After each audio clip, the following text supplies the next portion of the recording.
Chapitre 10. Le lien qu'on ne veut pas voir. Le pire n'était pas les corps, le pire était ce que les corps révélaient. Sous les lumières du stade olympique, le froid avait une texture différente, plus sèche, plus dure, comme si l'air avait été filtré par le béton.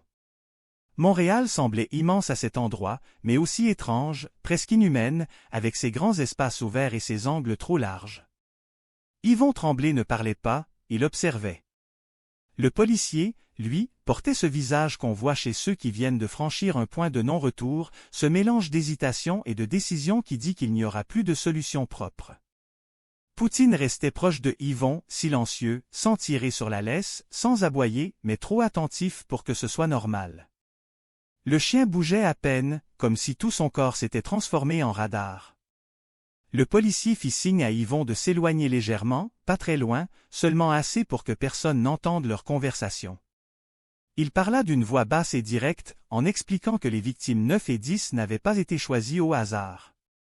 Yvon ne réagit pas. Il avait déjà cette intuition, mais il attendait le détail précis, celui qui transforme un pressentiment en certitude.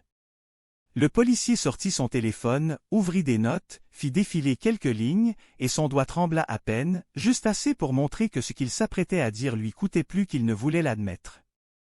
Il expliqua que les deux victimes partageaient un point commun officiel, pas un lien familial, pas une relation personnelle, pas une proximité visible, mais un lien administratif, froid, presque invisible, le genre de connexion que personne n'imagine quand il pense à un tueur en série.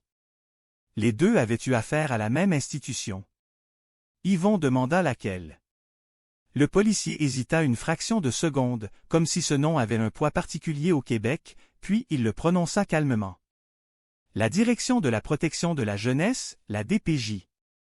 Quelque chose se contracta derrière les côtes de Yvon. Pas de compassion immédiate, seulement de la compréhension, et ce type de compréhension fait plus peur que l'horreur. La DPJ, ici, c'est une réalité compliquée. Certains y voient une protection, d'autres une machine froide, et presque tout le monde connaît quelqu'un qui a vécu quelque chose de difficile avec elle. Le policier poursuivit en disant que la victime numéro 9 avait travaillé comme intervenant, pas toujours sur le terrain, mais assez près des dossiers sensibles pour que ses décisions puissent changer une vie entière sans qu'il voie jamais le visage de ceux qui souffrent.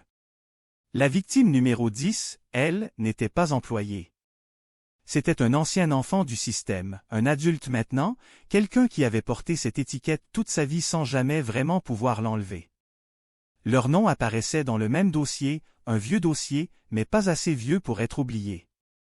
Dans la tête de Yvon, les mots bavardage et confiance prirent soudain un autre sens. Le bavardage pouvait être celui des bureaux, des discussions trop légères, des secrets échangés sans précaution.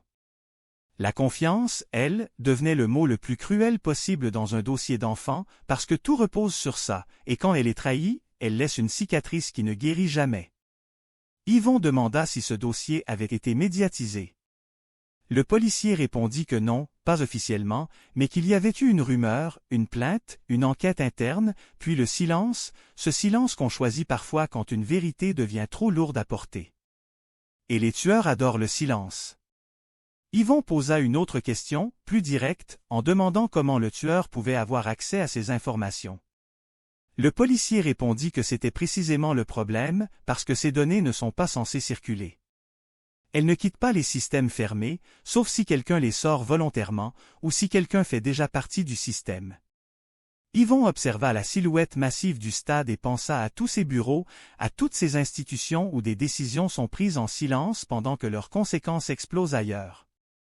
Un tueur qui bâtit son œuvre sur les péchés et les commandements n'a pas besoin d'être religieux, il a seulement besoin d'un tribunal, et dans sa tête, la DPJ pouvait très bien jouer ce rôle. Poutine renifla l'air et s'avança de quelques pas vers une zone plus sombre, mais Yvon le rappela doucement. Ce n'était pas le moment de courir après une odeur. Le policier reprit en disant qu'il y avait pire encore. Dans ce dossier, un enfant avait dénoncé quelque chose, avait parlé, puis avait cessé de parler, et l'affaire s'était refermée non parce que tout allait bien, mais parce qu'il n'y avait plus de voix. Dans les notes internes, un intervenant avait écrit une phrase banale, administrative, le genre de phrase qu'on utilise pour se protéger soi-même. Le jeune semble exagérer. Cette simple ligne frappa Yvon comme un coup sec. Une colère froide monta en lui, silencieuse, précise, comme une lame. Il comprit alors la logique du tueur. Les commandements et les péchés n'étaient pas seulement un thème esthétique, mais une manière de dire que le monde n'avait jamais puni les vrais coupables, alors quelqu'un avait décidé de le faire à sa place, avec ses propres règles et sa propre justice. Le policier conclut en expliquant que si cette piste était la bonne, Montréal n'était qu'un décor parmi d'autres, parce que le Québec est vaste et que ces systèmes existent partout, même dans les petites villes, même dans les régions où tout le monde se connaît et où les secrets sont plus lourds que la neige. Yvon resta silencieux, parce qu'il venait enfin de recevoir quelque chose de concret, un axe qui reliait les morts non pas à des lieux, mais à un dossier, et un dossier signifie des noms, une liste, une origine.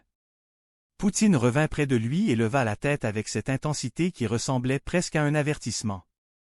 À ce moment précis, le téléphone de Yvon vibra. Un message texte, numéro inconnu. Une seule phrase s'afficha. « Tu ne porteras pas de faux témoignages. » Yvon se figea, comprenant immédiatement que ce n'était pas une morale abstraite, mais une accusation directe, une parole ignorée, une vérité étouffée dans un dossier fermé trop vite. Il leva les yeux vers la ville et sentit une certitude terrible s'installer. Le prochain mort ne serait pas seulement lié à un péché. Ce serait un dossier entier qui s'ouvrirait, et chaque page pourrait tuer.